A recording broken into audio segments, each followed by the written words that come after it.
Olá, ouvintes e leitores, sejam muito bem-vindos a mais um Café com Prosa do Ictus Podcast. No programa Café com Prosa, nós vamos ter um bate-papo super descontraído e também super aleatório com alguém que a gente admira. É só essa a premissa. Você pode, obviamente, participar dessa conversa mandando qualquer comentário, qualquer coisa que você quiser, usando a hashtag IctusPodcast, tudo junto, na rede social favorita que você usa. Nós estaremos de olho procurando, então, o que você quer falar pra gente. Eu sou o Thiago André Monteiro, @vulgutan no Twitter, você pode me seguir lá. Eu estou aqui, obviamente, com a minha grande amiga Carol. Olá, pessoal, aqui quem fala é a Carol Simão, @somente Carol lá no Twitter. Vamos lá, Thiago, eu tô muito animada pra esse bate-papo que a gente vai ter e acho que vai render uma bela conversa. Isso aí, eu vou deixar você apresentar, porque você acabou de fazer um curso aí na escola dela, eu acho que você tá super empolgada pra apresentar ela, então vai lá. Pois é, pessoal, eu acho que todo mundo já ouviu falar, né, nesse nome, mas se você não ouviu, shame on you, porque é impossível você gostar de literatura e não conhecer o site Publish News, ou a Casa Educação, ou a LabPub. Hoje a nossa convidada é a Cássia Carrenho, e eu vou deixar que ela se apresente, porque eu não quero cometer nenhuma gafe, não com essa convidada.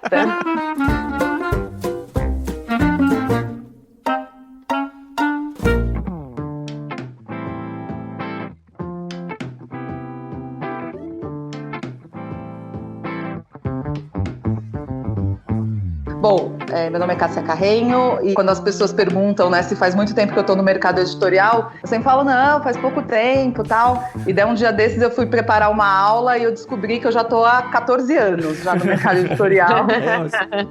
E sem contar que o meu primeiro emprego foi numa editora, né, então... E não tá nesses 14 anos aí, não é tá isso? nos 14 anos. É interessante pelo canal de vocês, mas o meu primeiro emprego foi na editora Mundo Cristão. Eu era diagramadora, mas toda vez que as pessoas perguntam, eu sempre esqueço disso, que o meu primeiro emprego foi numa editora. Depois de muito tempo, eu acabei indo mais para a área de marketing, e daí eu fui para uma ONG que vocês devem conhecer também, que é a Missão Portas Abertas. Sim. Trabalhei na Missão Portas Abertas, eu acho que quase 10 anos também lá, cuidando de toda a parte de comunicação. Eu falo que foi lá a minha grande escola profissional, né? Assim, de realmente aprender a tocar um negócio, a ser profissional, né? E depois de muito tempo, voltei para valer mesmo pro mercado editorial, quando eu fui pro Publish News. Fiquei lá também uns 6, 7 anos. O Publish News foi fundado pelo Carlo Carrenho, que o sobrenome não é coincidência, meu irmão. Porque é tipo Silva Carrenho, assim, né? Vocês contam em toda esquina, né? Super comum. Dependendo do meio, é assim, se eu chego e falo Carrenho, a pessoa fala, você conhece o Carlo? Daí tem um outro pessoal, você conhece a Esther, né, que é a minha mãe? Daí agora... Ninguém fala você conhece a Cássia pra eles, ou fala? Então, agora eu já ganhei um status de ser conhecida, então... Então já tem um pouco assim de... você conhece a Cássia, né? Mas, enfim, foi esse caminho. No Publish News, além da parte comercial, que eu comecei lá, a gente começou a criar cursos. Então foi daí que começou toda a história com cursos, começou no Publish News. Eu criava cursos presenciais, fazia parceria com uma livraria que tinha um espaço, e a gente fazia eu fazia absolutamente tudo, assim, eu fazia a arte para vender, eu que cobrava as pessoas, eu que batia quem tinha feito pagamento ou não, eu que convidava o professor, eu que fazia a apresentação do professor, eu que tava lá com o coffee break, enfim. Mas escanteio saía para cabecear. Pois é. Parece que é meio normal isso no mercado editorial, hein? A gente também faz de tudo. Exatamente. Eu brinco que não mudou muito, porque aqui na LabPub o pessoal brinca que tudo que, assim, você manda um e-mail, a Cássia responde. Você manda um WhatsApp, a Cássia responde, né? Às vezes a gente tá até uma disfarçada, né? Cria um e-mail editorial, outro contato, mas cai tudo no mesmo lugar, né? Exatamente. Não. É engraçado que às vezes a gente tá fazendo as coisas aqui do Ictus, e aí eu mando um e-mail, eu tenho que conversar com o pessoal do financeiro e eu já retorno. E o pessoal do financeiro é o Thiago. Exato.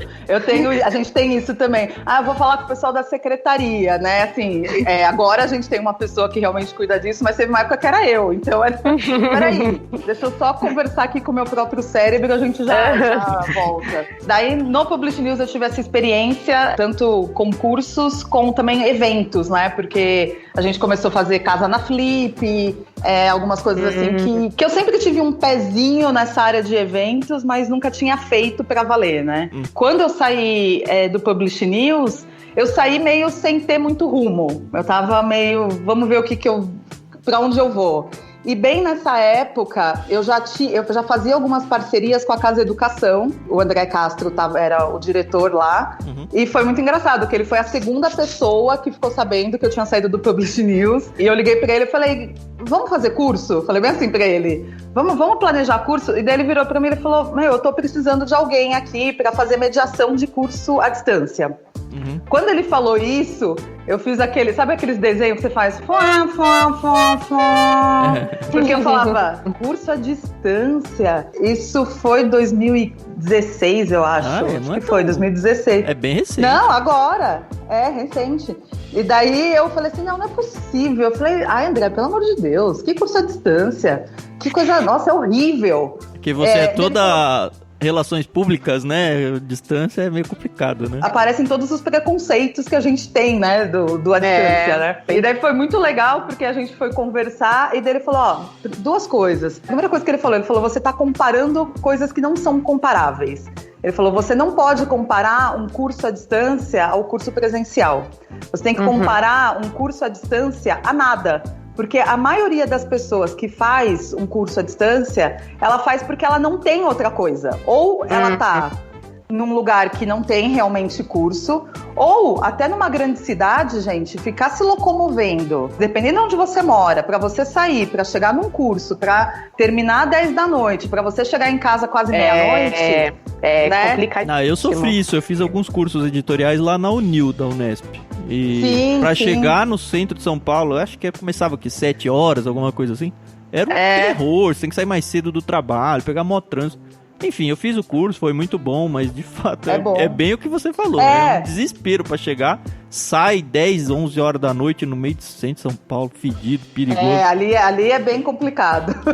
É verdade. Mas, Cássia, antes da gente continuar, antes da gente continuar esse papo, a gente já tá esquecendo da nossa brincadeira, porque ela vai fazer total sentido dentro do nosso bate-papo. Eu aposto que a Carol já pensou no uso e falou, perdi a oportunidade. Exatamente, mas como a gente ainda não explicou, não podia usar a palavra. Então, pessoal, vocês já conhecem a nossa brincadeira, é a brincadeira dicionário, onde cada um de nós escolheu uma palavra pouco usual ou difícil, como vocês preferirem. Essa palavra, ela vale um cupom de desconto de 10% na primeira mensalidade da sua assinatura do Clube Ictus. E vamos lá, porque eu preciso usar a minha palavra e já pedi várias oportunidades. Tá bom. Eu tinha esquecido da palavra. Tá vendo só? O perigo é esquecer, hein, Cássia? A minha vai ser fácil. Quando um começa, aí fica efeito dominó. Aí todo mundo lembra que tem que usar. Então, já que eu comecei, eu vou falar primeiro a minha palavra e eu vou desafiar a nossa convidada, a Cássia, com a palavra mandrião. Mandrião. Muito bem. Só queria lembrar que lá pro cupom de desconto não usa acento, nem tio, nem nada do tipo, tá? Ok. Então eu vou desafiar o André a usar... Vocês dois são muito eruditos, assim, usaram palavras difíceis e tal. Eu só cheguei aqui e falei, André, usa aí o quê? O que você vai usar? O quê? Você vai usar flamingo. Flamingo. Ela falou, olha, não é uma palavra difícil, mas ela é bem pouco usual. E como a gente não vai no zoológico, eu me lasquei. Se você morasse em Miami, talvez você usasse bastante. Pois é, então. Vamos tentar levar o assunto pra lá. Bom, pra mim sobrou de desafiar a Carol. Aliás, antes de eu desafiar a Carol, eu queria dizer que a Cássia é a segunda pessoa no mundo que me chama pelo segundo nome. Só o meu sogro me chama de André. E eu já falei isso pra ela uma vez. É porque o meu irmão é Carlo André. E aí? No mercado editorial ele é Carlo. E na família é André.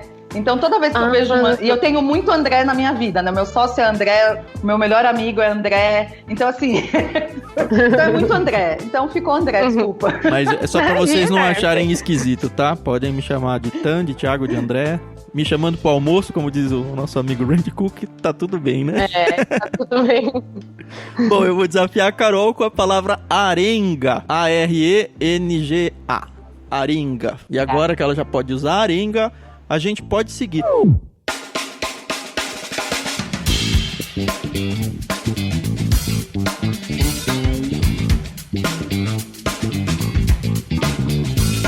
Ô Cássia, eu conheci você lá na Casa Educação. Eu fiz um curso lá, falei que eu fiz curso na Unil, lá da Unesp, fiz cursos, eu nem lembro qual, mas porque foram tantos cursos em tantos lugares. E de lá, sim, eu já colei em você. Foi lá que eu descobri o Publish News. Eu nem sei se você já tava no Publish News ou já tinha saído, mas enfim. De lá eu já fiquei de olho já. Queria que você contasse um pouco como é que foi sua passagem lá. Eu sei que você abriu uma escola, né? É Lab Pub que vocês falam? Eu sempre fico na dúvida se é pub ou pub. Então nada melhor que a dona. Ontem surgiu essa dúvida aqui no chat, numa aula. E daí a pessoa escreveu, né? Como se fala, ela falou, é Lab Pub ou Lab Pub? Daí eu falei, então, gente, eu falo Lab Pub, né? Mas é você que é a dona, o filho é seu, você que fala como escreve, como é que fala. Na verdade, eu falo Lab Pub, né? Mas tem gente que fala Lab Pub, mas enfim, Lab Pub tá ok, tudo certo. E eu gosto de falar Lab Pub, é porque o pub é um bar. Daí tem sempre essa possibilidade de encontro, né? Então, fora da pandemia. Mas enfim, fui então convencida pelo André para ir para casa trabalhar com eles. Eu não era funcionária, nada, eu fazia parte de mediação.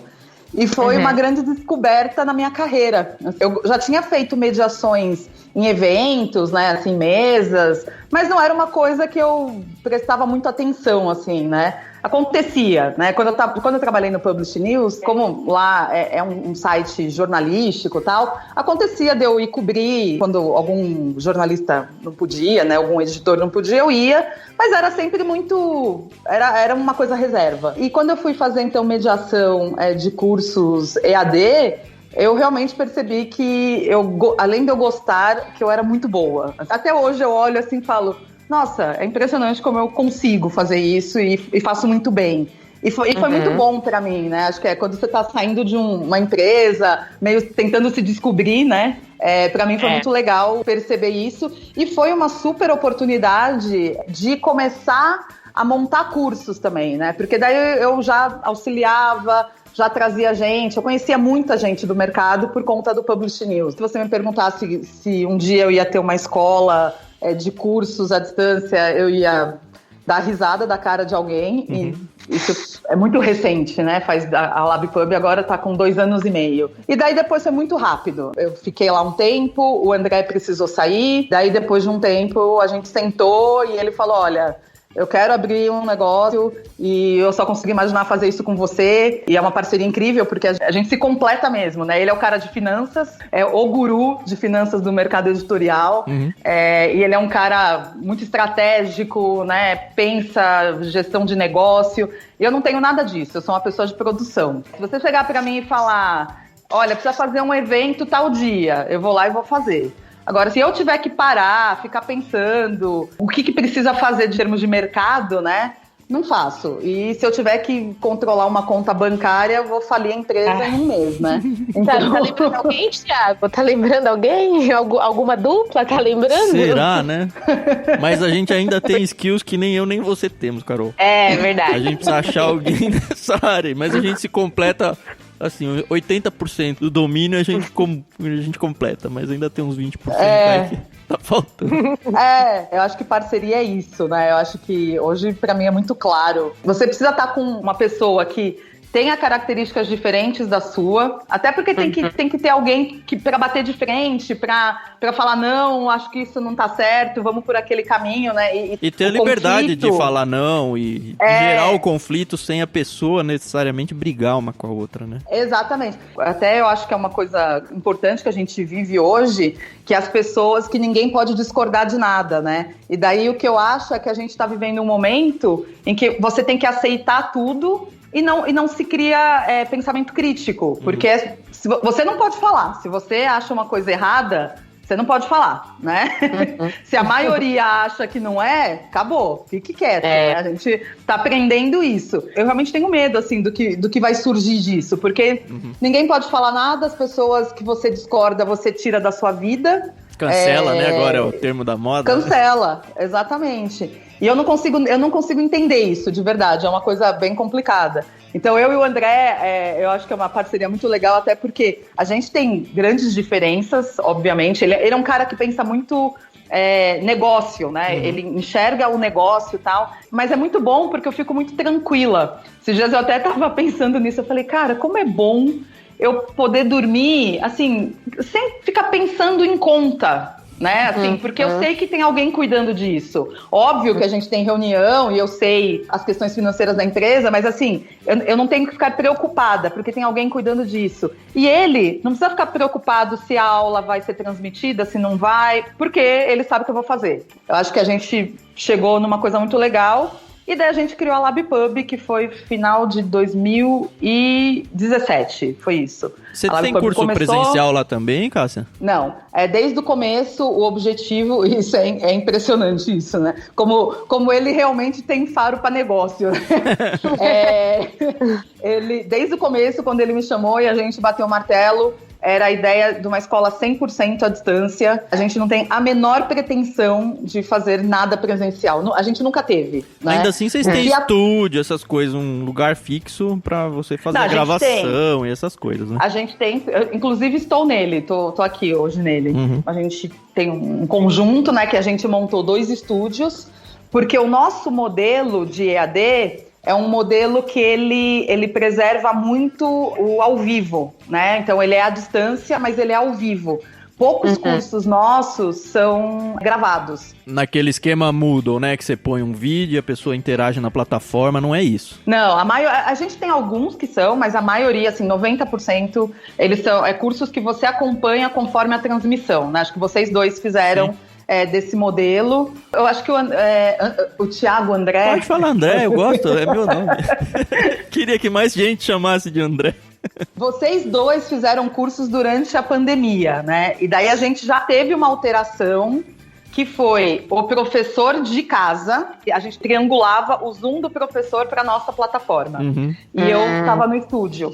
Então, esse foi um modelo a já sua mediação é a distância pandêmico. Também, né? Eu brincava que era a distância ao quadrado, né? Que é tipo, o professor à distância, eu no estúdio e os alunos também. Os nossos cursos, dentro da normalidade, é o professor no estúdio junto com a gente. Sim. Ele tem uma característica muito parecido com o presencial, né, no sentido de formato. Eu sempre brinco que ele é tridimensional. Porque quando você, por exemplo, transmite uma aula via Zoom ou um meeting, ou sala de aula virtual, é tudo bidimensional, né?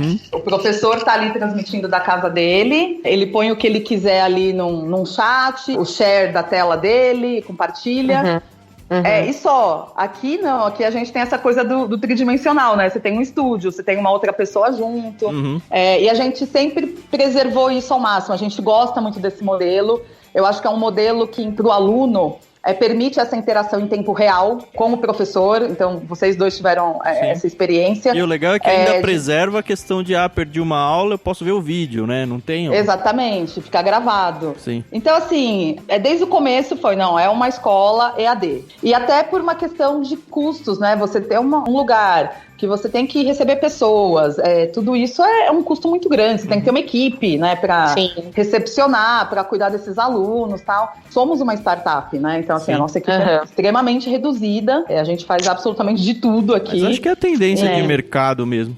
Vocês basicamente espelharam num modelo digital, vamos dizer assim, um modelo tradicional de escola, né, educacional. E com base nesse espelhamento aí, vocês crescem, certo? Exatamente. Sabe que animal que também precisa de um espelho para crescer? Então, é o flamingo! Essa informação eu não sei se é verdade. Você vai... Não, se você for em qualquer lugar de flamingo, é cheio de espelhos, porque eles precisam ter uma ideia de que tem muitos flamingos próximos um dos outros para eles se sentirem protegidos o suficientes para para que eles consigam procriar. É a única coisa que eu sei sobre os flamingos, fora eeles serem rosa.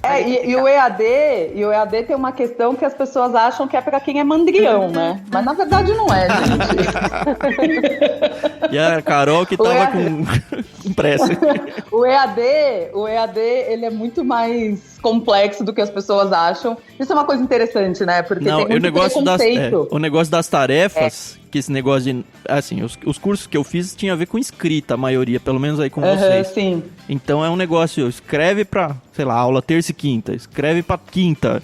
E um negócio que você fala, putz, que hora que eu vou fazer isso? Então não dá pra ser mandrião de jeito nenhum. Não, e você precisa de muita disciplina, né? A gente tem esses cursos livres, que a maioria deles tem aí entre 12 e 24 horas aula no total. Primeiro que são quando eu falo 24 horas, são 24 horas de vídeo mesmo, né? São 24 horas de transmissão. Porque tem escola que você vai comprar curso e você tá lá 80 horas. Daí você vai ver 60 material de apoio, né? É tudo. E daí você tem 5 horas de vídeo, né? Aqui não, aqui quando a gente fala o total, é o total de vídeo sem contar todo o resto. É o honesto de se vender, né? Pelo amor de Deus. Exatamente. Só que daí o que acontece? Além dos cursos livres, a gente tem 2 pós-graduações, né? Então a gente tem uma pós em produção editorial e tem um MBA Book Publishing. Então são 2 cursos que demoram aí entre 1 e 2 anos. E esse é um tipo de curso que o aluno precisa de muita dedicação. A gente está falando aí de, no mínimo, 6 horas semanais de dedicação. É um MBA. Então, um MBA. Então, assim, a gente brinca, né, dessa coisa que o pessoal sempre fala, o EAD é mais fácil, vou tirar de letra. E a gente vê alguns alunos desistirem porque eles não dão conta. Eles acham que eles vão conseguir, porque é EAD e porque pode ver gravado. E eu sempre brinco, eu falo assim, cara, 2 horas que você deixou de ver hoje, a semana que vem são 6. São 2, né? Porque a que você tem que fazer e as que ficaram. Como é que o MEC enxerga tudo isso? Ou vocês estão um pouco se lixando pro MEC? Então, os 2 cursos são reconhecidos pelo MEC. Então, a gente tem uma parceria com uma outra faculdade que, junto com a gente, faz, então, a grade, né? A gente é responsável pela grade e por toda a operação Ainda assim, dá pra ser 100% online? Ou o MEC exige uma porcentagem presencial, nada? Não, a pós-graduação é possível você fazer 100% online. Inclusive, uma curiosidade que existe é que, sabia que num diploma você não pode colocar se o curso é EAD ou presencial, né? Mesmo? Porque pro MEC não faz diferença nenhuma. Olha, eu vou falar, eu fiz universidade, eu fiz um curso de letras, cursei letras, e a gente foram 3 anos, e cada semestre eu tinha pelo menos uma matéria em EAD, então eu não tinha aula presencial de sexta-feira. Eu vou falar, foi uma arenga, porque eu tive latim em EAD. Que delícia. Eu acredito que a gente possa sim ter certas matérias, mas latim com certeza não é uma delas. E era bem nesse estilo. O professor, ele gravava um vídeo, você entendia, beleza, e sabe, foi assim uma experiência que depois, com a LabPub, eu consegui desfazer. É um assunto bem importante que a gente está vivendo, porque quase todas as escolas agora estão em EAD, né? A força bruta, né? Exato. E é interessante, assim, eu tenho a minha experiência pessoal como mãe. Eu tenho 3 filhos. Um deles estava na faculdade, estava no primeiro semestre da faculdade, e os outros 2, um no ensino médio e um no Fundamental 2. E foi muito interessante de ver o da faculdade, a gente trancou a matrícula, porque a universidade, que não é uma universidade pequena, assim, é uma universidade particular, mas uma universidade que não é pequena, ela não conseguiu fazer essa transposição, porque a grande questão é que a gente não pode simplesmente pegar um curso que ele é presencial e colocar no EAD. Isso não existe. É a mesma coisa do e-book que a Carol acabou de ter aula, né? Sobre e-book, né? Aí vira PDF, não é e-book, né? Tem características que no e-book não faz sentido. Então, tem coisa que no e-book você não precisa pensar. O EAD é mais ou menos isso. Se você pegar, principalmente para alunos, a gente está falando de adolescente, e ficar um professor falando durante 1 hora, sem ele ter a piadinha com o amigo, sem ele ter essa interação que é tão importante para um adolescente, né, numa sala de aula, Cara, ninguém vai ver nada. É isso mesmo, ninguém vê, ninguém liga a câmera, porque não estão lá, tá todo mundo dormindo. Então eu acho que esse é o grande problema que a gente enfrenta hoje, e isso no digital em geral. Quem já me viu mediando aula, eu bato muito nessa tecla, que a gente faz essa transposição para o digital sem adaptação. A gente simplesmente pega a nossa cabeça analógica, tenho 45 anos, então eu não nasci digital, só fui ter internet depois dos 20, então metade da minha vida é sem internet, né? E a gente que não tem essa experiência do digital é que produz. Então eu acho que a gente vai ter um boom, assim, de verdade, a hora que quem chegar no poder vai ser a geração digital. E daí eles vão começar não tá longe, né? Não tá longe, não meia tá longe, geração depois da nossa. Acho que é o que você falou, eu fui ter computador quando eu tava quase indo pra faculdade também. E daí eu acho que vai ser uma coisa incrível, de verdade, porque vai ter essa coisa que não é você pegar algo que é físico e colocar no digital. É produzir coisas digitais. E daí, só pra terminar a experiência com os meus filhos, então assim, da faculdade... A gente falou, esquece porque estamos pagando à toa. E realmente era uma faculdade complicada, porque é faculdade de produção musical, então tem estúdio, um monte de coisa assim. Mas mesmo as aulas que os caras poderiam fazer bem feito, não fizeram, né? Dá pra você fazer aula invertida. Cara, é tanta possibilidade. Daí os outros Você não apresentou um plano de negócio pra eles, cara? Eu já apresentei para uma outra escola e o que eu recebi de volta foi cri. Mas isso a gente recebe toda semana, cara. De tudo mundo que a gente tenta contato, 80% essa é a resposta. Acho que nesse caso era um pessoal um pouco mandrião mesmo. E daí a escola dos outros, que é uma escola tradicional aqui de São Paulo, né? Uma escola média, vamos dizer assim, né? Mais tradicional, católica. Cara, eles fizeram um trabalho tão incrível, mas tão incrível, que eu gostaria que nunca mais tivesse aula presencial. Quem sabe? E óbvio que a gente... Qual idade isso, Cássia? 14 e 16. Olha, eles tinham uma vantagem que a escola tinha acabado de ir pro digital. Então, esse ano inteirinho, todos eles, a gente teve que comprar notebook, os livros eram digitais... Então, eles estavam num processo digital, mas, assim, e eles foram muito rápidos, assim, pra você ter ideia, a semana antes de começar a quarentena, a escola já mandou um e-mail pedindo para as crianças, quem pudesse ficar em casa, não ir. Como os meus podiam ficar em casa e tal, eles ficaram. Na segunda-feira, antes da quarentena, eles já tinham aula EAD. Assim, foi um negócio. E assim, eles não fizeram isso de transpor, de pegar e ficar um professor. Então eles tinham aula invertida, eles tinham aula que era só o projeto. O que é aula invertida? Aula invertida é quando você estuda antes da aula. Então você passa um material, o aluno assiste ou um vídeo, ou ele lê, ele faz qualquer coisa, e ele chega na aula preparado para uma conversa com o professor, para conversar, para ter algum debate, né, alguma coisa assim. Eles tiveram projetos incríveis, assim, de tipo, faz um jogo da vida.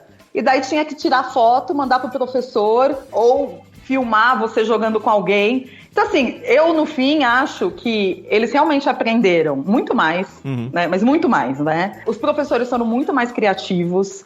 Eu gostei muito. Agora, sim, sou uma privilegiada, né, vou deixar isso bem claro.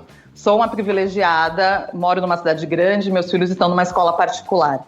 Quando eu olho para a rede pública, eu não faço ideia como esse pessoal se virou, verdade. Eu tenho assim, um receio na questão do EAD, supondo que ele vá, dominar o mercado educacional. E talvez seja infundado só porque o que a gente tem como referência é aquele modelo de escola onde a gente ia para lá, brincava, xingava, jogava e tudo mais. Para que lado vai essa interação social, pensando até na construção do caráter da criança até a formação de um adulto, assim, que é tão fundamental, assim. Sim. Se a coisa não acontecer presencial, com gente que a gente gosta, com gente que a gente não gosta, sim, com gente diferente.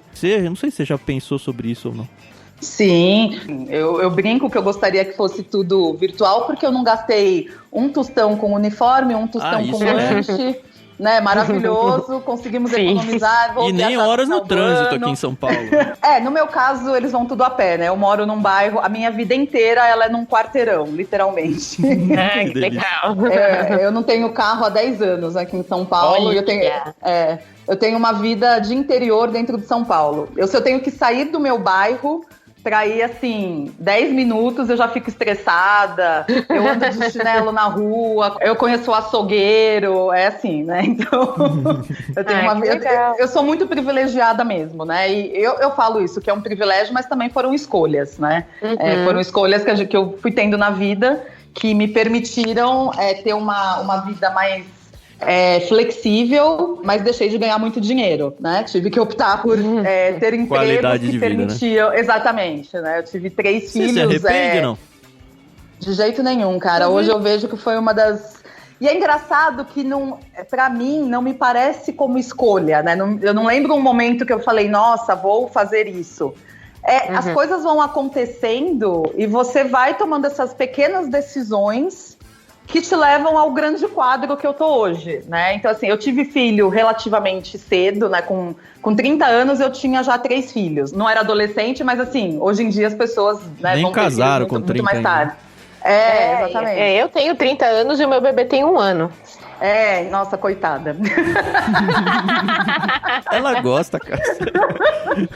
Saudade zero, gente. Eu tenho 41 e tenho um bebê com 3. Ai, Deus. Não, você sabe que todos os dias que eu levantava e encontrava meus filhos na mesa, estudando, fazendo as coisas, eu falava assim... Graças a Deus eles são grandes nessa pandemia, porque se eu tivesse que ficar com criança pequena em casa ou ter que ficar mandando estudar, eu tinha enlouquecido. Isso realmente. Eu não sabia nem que aula eles tinham. Terminou o semestre agora, passou todo mundo, eu falei, que bom, ótimo, né?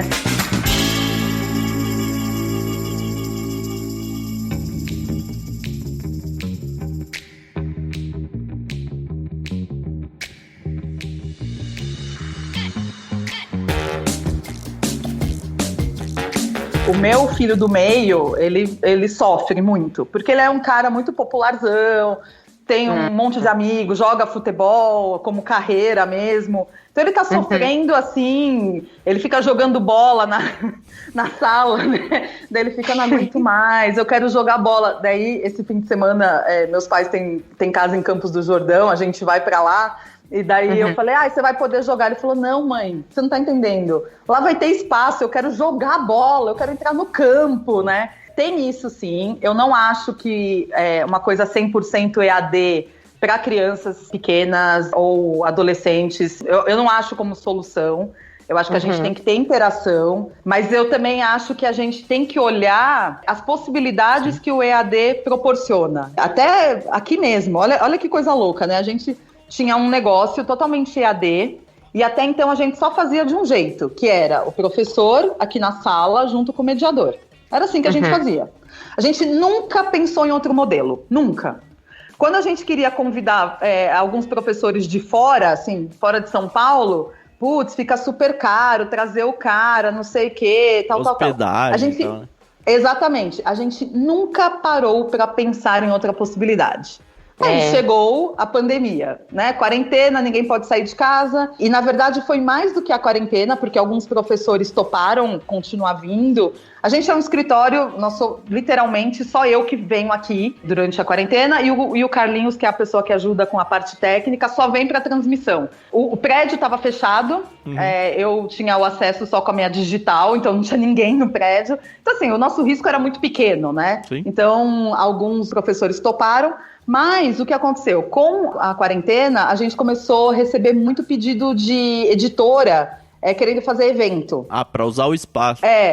Como que vocês fazem isso? A gente nunca tinha parado para pensar nisso, de verdade, assim, porque somos uma escola e pronto. E o primeiro grande evento que a gente teve foi um evento da Planeta. A Planeta, até ela tá fazendo, chama Conecta Planeta, que é um evento que ela pega todos os maiores autores deles, então Cortella, Pondé, Karnal, Monja Cohen, todo mundo, e faz uma palestra com eles, aberta, né? E daí eles vendem os livros durante essa palestra, que ajuda também uma entidade filantrópica e também uma livraria. E eles vieram querer fazer com a gente, eu falava, mas como que a gente vai fazer, cara, se o autor vai estar lá, né, porque o nosso estúdio é aqui, e daí eu lembro que me deu um desespero, né, assim, eu ficava, como que eu faço, não sei o que, daí sabe quando cai a ficha? Você fala, gente, mas como que eu não pensei nisso antes? O cara, eu faço uma chamada de Zoom com ele, eu triangulo o Zoom para dentro da plataforma, e olha isso. Eu me achando, né? Eu que tinha um negócio EAD, nunca tinha parado para pensar nessa possibilidade. E por conta disso, a gente tem feito muitos eventos, né? O do Cortella foram 2.000 pessoas assistindo. Uau. Caramba. Então, aquele dia me deu a perna até tremia, que eu falava, meu Deus do céu, essa plataforma não pode cair de jeito nenhum. A internet aqui em São Paulo resolve pra vocês? Ou vocês sofrem um pouco com isso? A gente tem link dedicado. Então, o link dedicado significa que você tem 90,9% de chance de não cair, né? O link dedicado, só pra você entender assim, quando a internet que chega na sua casa, ela tá sendo dividida por um monte de gente. Sim. Ela chega num ponto e vai dividindo. O nosso é esse ponto, a gente não divide com ninguém. Por isso que é muito difícil cair. Acontece de vez em quando, mas é raríssimo, assim, a internet cair. O que a gente teve agora com a questão da quarentena foi que muita gente usando, daí assim, não é nem problema da internet, mas as plataformas, né? As internets dos alunos, por exemplo, eu percebi que alguns problemas que não davam antes... Começou a dar, né? Principalmente à noite, né? Porque daí tá todo mundo usando, né?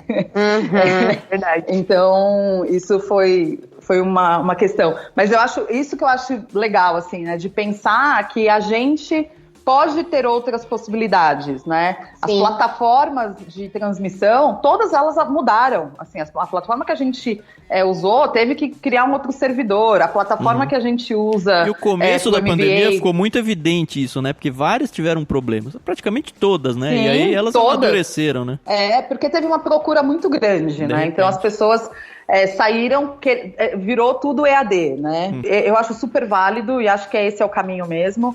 Óbvio que tem gente que busca fazer com quem já conhece, né? E faz a coisa legal. E tem gente que simplesmente pega o que era físico e coloca no digital. Tem um caso nosso muito legal que eu acho que serve para quem... Porque a Planeta é uma coisa gigante, né? Mas pensando em editoras pequenas, tem uma editora que chama Oficina Raquel, que é da Raquel Menezes. A Raquel foi presidente da Libre, né? Que é a Liga de Editoras Independentes. E a gente é muito próxima e tal. E logo que começou, ela falou assim, Cássia, eu queria fazer um lançamento. O que você acha? Daí a gente chegou num modelo que era comigo aqui, fazendo a transmissão, e foi um lançamento com a Márcia Tiburi e com o Luiz Maffei. Isso pandemia também. Na pandemia, durante a pandemia.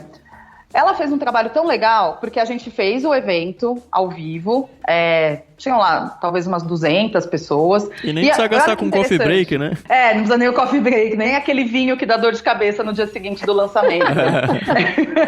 As livrarias estão fechando, não tem nem onde fazer mais, né? Nem depois que acabar a pandemia, né? E daí foi muito legal, porque assim, era um lançamento que a Márcia Tiburi mora em Paris. Então, assim, cara, imagina fazer esse lançamento presencial, né? O custo que se tem disso. Daí a gente fez, e ela, durante o evento, a gente colocou um link de compra. Como a gente usa uma plataforma de ensino profissional, a gente, por exemplo, todo mundo que faz evento com a gente recebe um mailing de todo mundo que participou. Legal. Então, assim, é diferente de você fazer uma live, um evento uma live no Instagram, que ok, você pode atingir até bastante gente, mas você não... Acabou. Ali acabou, né?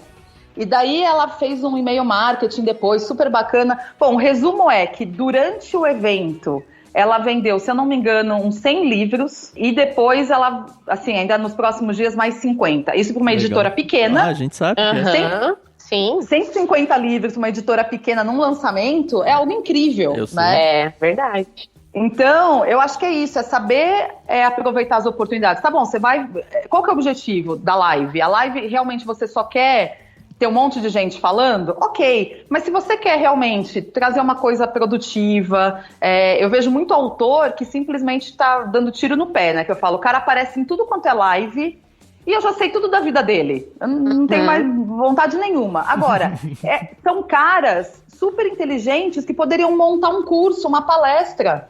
Então monta uma palestra e vende com o livro, sabe? Eu acho que a gente vive num mercado, e obviamente quem ouvir isso eu vou tomar porrada de todos os lados, mas assim, o mercado editorial não sabe ganhar dinheiro. Isso é verdade. Ou seja, você está ganhando bastante agora, é isso, Cássia? Ai, quem me dera. Porque o que a gente mais ouve é: você quer ser rico, sai do mercado financeiro, sai do mercado editorial, né? Cara, é o seguinte, eu acho que não dá pra ficar milionário no mercado editorial, isso é um fato, né? Mas eu acho que é possível, tenho certeza absoluta, senão eu não teria uma escola para o mercado editorial, né? Que é possível você viver disso sim, né? De você ter o seu trabalho e de você viver disso.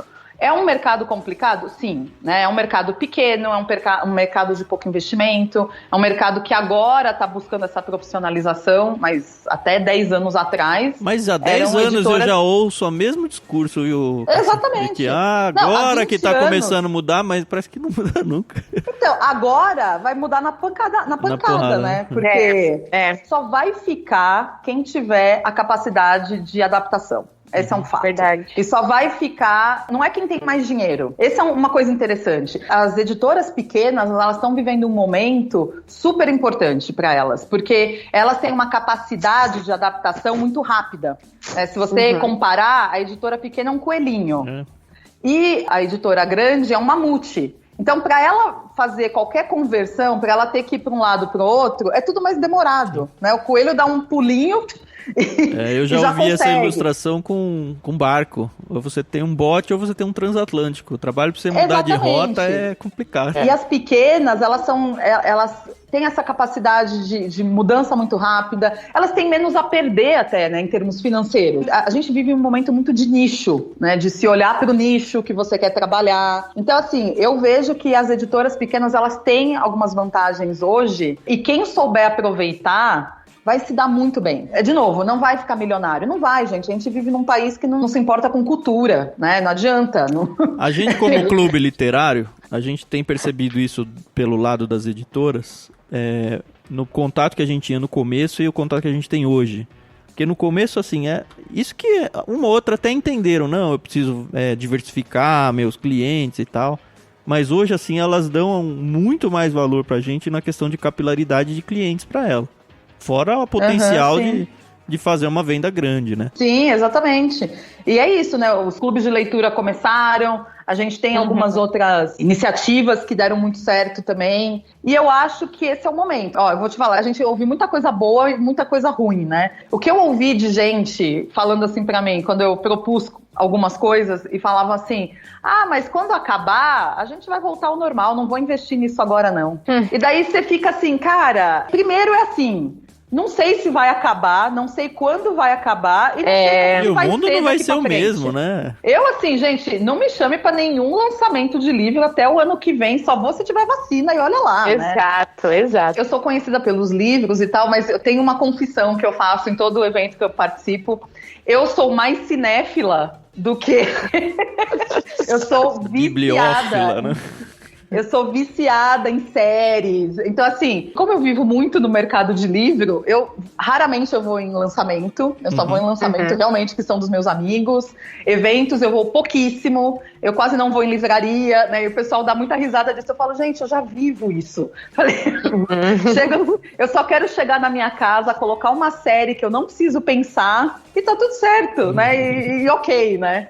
Então, eu ouvi muito isso, assim, das pessoas, daqui a pouco passa. Fica pensando, cara, como que as pessoas não pegam essa oportunidade, né? Eu sempre penso em mim, assim, quando acontece. Eu falei, cara, se eu tivesse falado não pra Planeta, simplesmente porque eu não conseguia fazer naquele momento. Né? Se eu tivesse falado não. A gente faz evento agora... Eles iam fazer de alguma forma com outro, né? Eles iam fazer com outra pessoa. A gente tem feito muito evento, mas muito evento, assim, bastante. E a gente fez um evento nosso. Isso antes de pandemia. Eu sempre quis fazer um evento literário à distância. Eu lembro que você fez. Acho que foi o primeiro que eu fiquei sabendo, assim. E daí a gente montou, foi uma sexta inteira e sábado inteiro. Foram 32 horas de transmissão. Isso foi antes do boom do corona, não foi? Ou foi muito no começo? Não, foi no começo. Foi em abril, se eu não me engano. Acho que foi em abril. Começou a quarentena, a gente programou o evento. Assim, na hora que começou, eu falei, quer saber? Eu sempre quis fazer e não ia atrás. Agora eu tenho um motivo. E daí foi muito interessante, porque, a princípio, qual que era o modelo que eu queria? Eu queria ir atrás das editoras. As editoras iam falar, olha, legal, a gente tem esse autor que pode participar, não sei o que lá, então vamos colocar esses autores. Então vamos fazer um modelo de venda de livro que a gente ganha uma porcentagem. Enfim, queria conversar com as editoras, né? Daí montei um modelo de negócio, mandei para as editoras e ninguém respondeu nada. Isso que você Nada. é a Cássia Carrinho, né? Mas não... Você imagina se fosse o Thiago André. Eu falei assim, você quer saber? Eu não preciso das editoras, essa é uma grande verdade, né? Assim, eu tenho ela muito que precisa amigo. de você, né? Eu queria isso porque eu queria ter um evento que eu não cobrasse, né? Eu queria ter um evento que, se as editoras apoiassem, mesmo que a gente entrasse dinheiro através das vendas de livro, né, e a gente dividisse uma porcentagem, ia ser legal que o público não precisava pagar. Eu falei, você quer saber? Eu vou montar esse negócio com um bando de amigos, porque no fim a gente vira tudo amigo, né, os autores e tal. Falei, tenho todos os professores da LabPub, 90% deles, o que eu pedi, eles fazem, né, com muito carinho, não é porque eu vou cortar eles da LabPub. Não, mas é que vai criando uma família, né, mais do que até uma amizade. Sim, exatamente. E daí a gente cobrou, custava R$39 para os 2 dias inteiros. Sem coffee break. Mas você não faz ideia do que eu fui criticada. Por que cobrou? Porque eu tava cobrando, porque eu tava ganhando em cima dos autores e não sei o quê. Daí eu... Mas você foi criticada por terceiros ou por autores que você convidou? Por terceiros. Os autores todos toparam de boa, assim, tipo... Porque a gente não ia ter condição de pagar cachê, obviamente, né? Porque é só você fazer uma conta muito simples. Se eu colocar 100 pessoas assistindo vezes 39... Olha que fortuna que eu ganho. Não, e fora que no computador pode ter muito mais que 5, 6, 7 pessoas assistindo. Exatamente. Mas assim, eu tive que fazer um stories que eu falei assim, gente, eu sei que a gente é de humanas, mas faz a conta, né? 100 vezes 39. Cara, não vou ficar milionária, né? Não, tá pagando custo. E daí cai uma questão que as pessoas acham que porque é digital não tem custo, que tá acessível. Essa coisa da acessibilidade da internet, né, nesse momento, faz com que as pessoas achem isso. Todo mundo pode fazer evento, todo mundo pode fazer curso, tá tudo certo. E tem um lado muito bom, que eu acho que é bom mesmo, que as pessoas começam a ter experiência, mas tem um lado muito ruim que não é isso, né?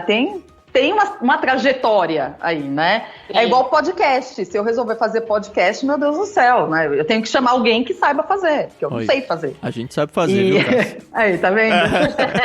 E daí, cara, e o resultado do LabFest foi um negócio muito legal, assim. Eu falo que pro meu ego pessoal mesmo, foi algo incrível, porque a gente teve esses 2 dias de evento, a plataforma funcionou maravilhosamente bem. A gente teve quase 200 inscritos. Então, assim... você dobrou a sua fortuna, hein? Dobrei minha fortuna. Você vê só como eu fiquei... Agora eu tô milionária. Com esse dinheiro, você vê que o quê? Dá pra comprar uma ilha já, praticamente. Mas então é isso. Então o mercado tem essas questõezinhas, que é isso, né? Então eu não posso cobrar. E eu falo, gente, mas peraí. Ninguém foi enganado, né? Tá tudo ali muito certinho. Todos os autores sabiam que eu ia cobrar, deixei bem claro desde o começo. Eu falei, óbvio que a gente vai ganhar alguma coisa com isso, né? Não tô fazendo, né? Não é caridade, mas é muito pouco, não é nada que você faz. Nossa, né? Se eu for dividir com os autores, dá 10 cada um. É isso aí. Não, é bem isso, exatamente, né? E daí, assim, pra você ver a diferença. Esse era um modelo que a gente nem sabia se ia dar certo. E eu falei pra todo mundo depois, eu falei, o risco era nosso. Se a gente tivesse 10 pessoas participando, a gente ia ter que fazer, entendeu? Essa é uma coisa que é uma briga que eu tenho, assim, muito com o mercado. Quer dizer, não é mais uma briga porque eu deixei de brigar. Eu realmente agora falo, cara, olha, quem tá afim de fazer, estamos aqui. Não fico mais correndo atrás, não. Agora já tô usufruindo um pouco, sabe? Das coisas. Não, tá certo. E daí a gente agora vai ter um congresso de psicologia, porque minha mãe é psicóloga, E daí a gente viu um nicho também nisso, que a gente fez uns debates, né, umas mesas pagas também, que deu muito certo. E, cara, o congresso já tá também com 230 pessoas inscritas. E o LabFest vai entrar pro calendário oficial de São Paulo ou não? Não sei o quanto que a gente vai conseguir fazer, mas a gente tinha um projeto de fazer pelo menos um por semestre, pra gente conseguir manter e talvez nichar um pouco mais, né? Fazer um evento, por exemplo, que, sei lá, só de... mais voltado para o mercado de jovens, né? E daí ir fazendo alguns, né? O que aconteceu é que a gente achou que ia ter tempo para fazer isso, mas com todos... A gente estava com uma equipe reduzida, porque realmente está todo mundo em casa. A gente está tendo muito evento. Eu achava que eu nunca na vida ia falar isso, mas eu cheguei perto de um burnout mesmo, assim. Aí chega, né? Então, inclusive, essa semana eu tô tirando uma semana de férias. Ah, tá certo. Tá certo. Eu vou ser meio que um mandrião, assim, durante a próxima semana. Não, isso não acho que seja, viu? Tem uma grande diferença do descanso merecido para um vagabundo.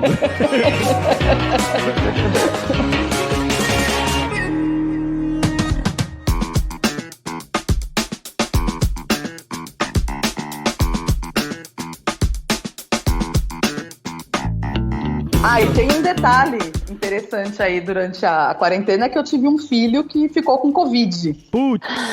Puxa! E foi bem complicado, não foi fácil. Sofreu. Ele teve... Porque o que acontece, o Covid para adolescentes e crianças ataca muito a parte gastro, e ele quase ficou internado, quase teve sepse.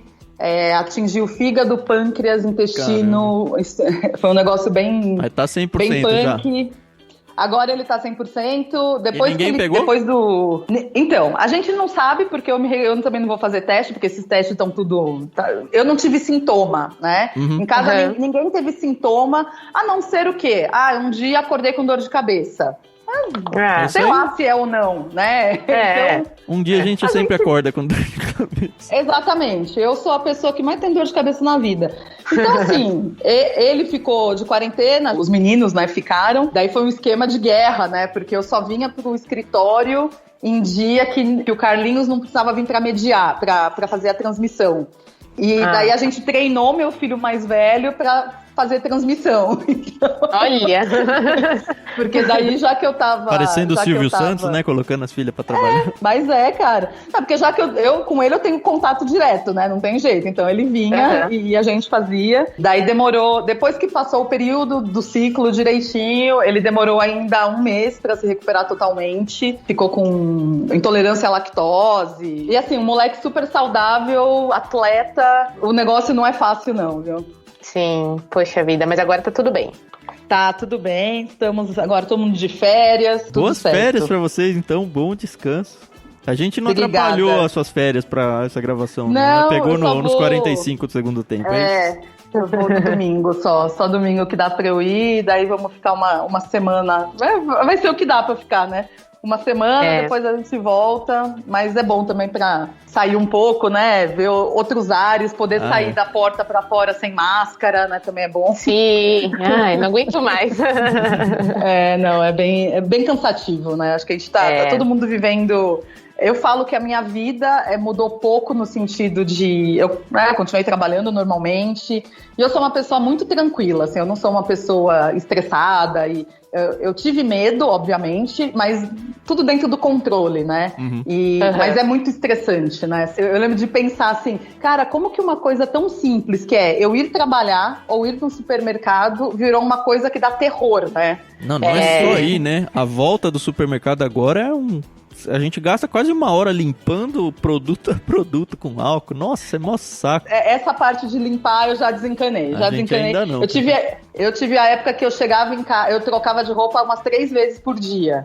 Porque eu vinha pro escritório cedo, voltava pra almoçar em casa, voltava pra cá, daí chegou uma hora eu falei, cara, é o seguinte, se eu tiver... É meio que... Óbvio que não é se eu tiver que pegar, vou pegar e vou continuar igual, não é isso, né? Mas assim... eu falo para todo mundo isso, né? Porque teve gente que veio criticar porque que a LabPub estava aberta e não sei o quê. Eu falei, olha só, que a gente vai correr riscos. Qualquer um, né? Sim. Se você vai num supermercado, você corre risco, né? Daí você ouve gente falar assim, mas daí eu peço. Tá bom, então você coloca o entregador é o risco, né? É com ele, né? E como se o cara passou por 20 casas, pelo amor de Deus. Será que ninguém estava contaminado? Então eu sempre falo assim, né? Que eu acho que todo mundo vai correr risco, né? E o que a gente tem que ter bom senso é qual que é o menor risco, né? Então eu sempre falei, o meu menor risco hoje é ir trabalhar, né? Porque eu literalmente, eu moro em frente.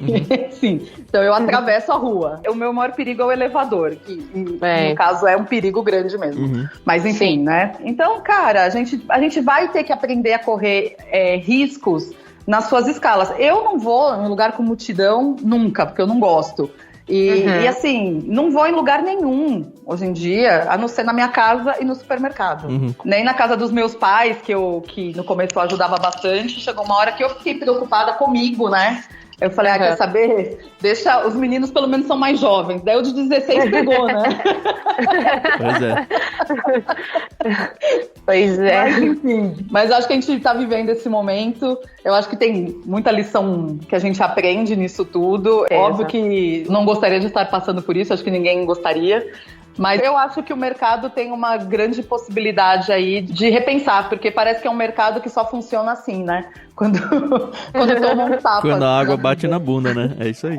Literalmente. Que legal, olha, Nossa, foi assim, essa uma conversa dá pra durar pra sempre, né? Pois é, é aquela coisa, temos que ir encerrando, né? Mas não dá, não posso. Bom, vocês conheceram a maravilhosa Cássia Carreño. Se você nunca ouviu falar, vai atrás, LabPub, LabPub, LabPub. Olha, ela é dona de 3 escolas diferentes. É uma excelente oportunidade. Se você é editor, se você tá no mercado editorial de alguma forma aí, de repente é uma oportunidade para você fazer negócio com eles. Então não é só cursos que eles estão oferecendo, como a Cássia contou pra gente aí. De repente dá pra você pensar um evento seu aí, e já combinar alguma coisa com eles. Tudo pelo site lá, né, Cássia? Tudo pelo site. Lá no site tem contato, mas tem meu e-mail também, que é o cassia@labpub.com.br. Apesar das férias na próxima semana, eu estou sempre online. Não, isso aí vai ao ar bem depois de acabar suas férias, pode ficar tranquilo. Não, a gente está sempre aberto para ouvir, para ajudar. Já saíram grandes parcerias. A gente está fazendo também, acho que é bem legal falar do Esquenta Primavera. O Esquenta Primavera é um evento da Libre também, que são vários, acho que vão ser 46 lives que eles estão fazendo, sempre às segundas à noite e quintas de manhã, gratuito, e eles fazem pela nossa plataforma, tem o mês de julho inteiro ainda. A pessoa então é uma coisa bem acessa legal. Por onde na casa dela? Ela vai entrar pela nossa plataforma, mas ela encontra as informações de inscrição no Instagram e no Facebook da Libre, Liga das Editoras Independentes. Chama Esquenta Primavera. E se você ouvinte caiu aqui de paraquedas, mais uma vez a gente fala, nós estamos no ictus.com.br, Ictus é ICHTHUS, e em mais de uma dezena de plataformas de áudio aí que você com certeza vai procurar Ictus Podcast e vai acabar achando a gente. Eu sou @vulgutan no Twitter. E eu sou a Carol Simão, @somentecarol, lá no Twitter também. Você tem 2 chances de seguir a gente no Telegram. Se você não gosta de interação, temos o canal, é t.me/ictuspodcast. Se você gosta de interação, temos o grupo aberto t.me/ouvintes. Não se esqueça da nossa hashtag ictuspodcast para você comentar e falar o que você quiser na sua rede social. E a gente encontra vocês. Eu não tenho Twitter, então já começo por aí.